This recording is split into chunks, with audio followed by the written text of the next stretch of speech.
In the name of the Father, and of the Son, and of the Holy Spirit. St. Francis de Sales has a very important saying, and I think about it a lot.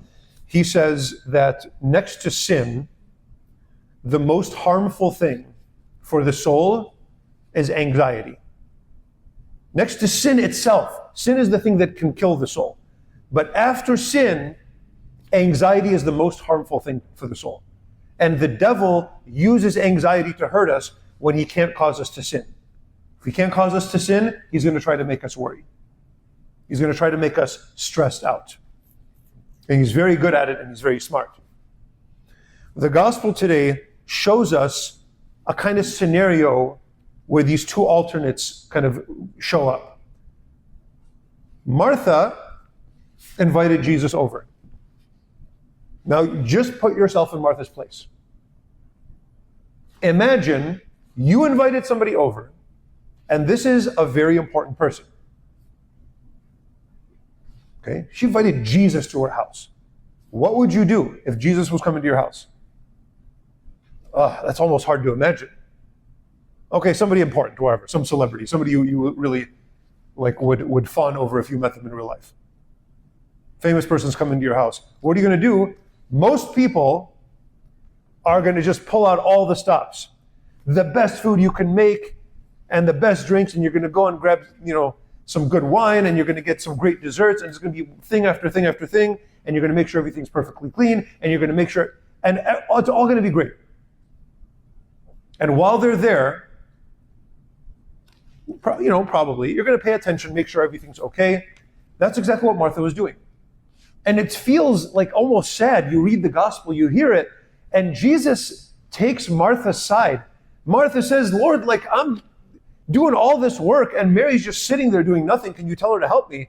And Jesus takes Mary's side. It's very hard to see his perspective, especially those of us that are kind of hardworking and we have zeal, and somebody's coming over, and yet Jesus says no. Now look at his answer. His answer is so precise. Jesus, it's not enough to say, don't be anxious. It's not enough to say, don't worry. It's not enough to say, don't stress out. That's just, it's like when somebody's upset, you tell them to calm down. It's not going to help at all. Jesus gets to the point. What's the point? How do you let go of anxiety and stress and worry? Jesus says to Martha, Martha, Martha, you're anxious and troubled about many things. One thing only is needed. That's the answer. That's how. Why are we stressed? You know why we're stressed? Because we have to have everything. And when somebody's coming over, a simple dinner is never going to be enough. And I've visited probably most of you by this point, and I beg you, please just keep things simple, and I've never seen that yet. Because it's just hard for human beings. We want to be open-hearted. We want to be generous, and that's a good thing. And Martha was doing something beautiful. Jesus he didn't yell at her, but he wanted to heal her. And he said, you're anxious about many things. One thing is enough. One thing, and Martha could have just made some takhrata and some chai and Jesus would have been happy with that. Jesus is a simple man. He doesn't need hosa. And if she had done that and given just one thing is enough, that's really what he was trying to say. Then she could have sat with Mary as well. And what's more important? Emptying your freezer and putting everything in front of Jesus? Again, it's a nice act of generosity.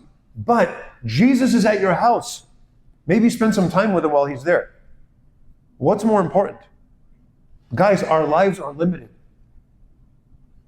And we waste every second we spend in anxiety is a wasted second. And it's a second that we're never going to get back. And again, I'm not telling you stop being anxious. I'm telling you, let some stuff go. You don't have to have everything. And if you're going to have a worse car, you still got a car and you're still going to get to work. And if you have a simpler house, and if the furniture in your house is not up to date and the most fashionable furniture that came out this year, if it's a couple of years old, the world's not going to end. And if you can accept some outdated stuff and a simpler life, and you have more time on your hands, you are going to be a happier person.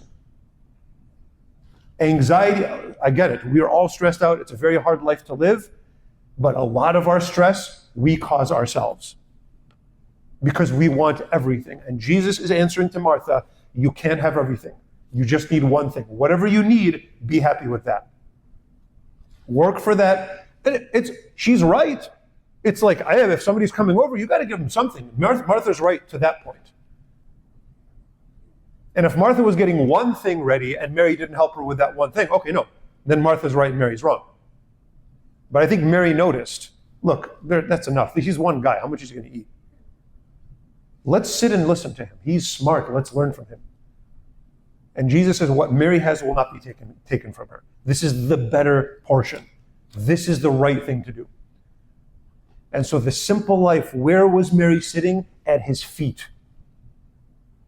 She was happy sitting at somebody's feet. Simple life. And somebody with a simple life will have less stress and will be happier. And maybe people are going to talk about you because you don't have the fanciest stuff, and that's okay. Let them talk because you're happier than they are. Because you have time in your life, you have a portion of your heart that belongs to Jesus that you can actually rest and sit at his feet and listen to him. And everybody who has all of the stuff doesn't have the time and they don't have the words of Christ. They lost and you won in this.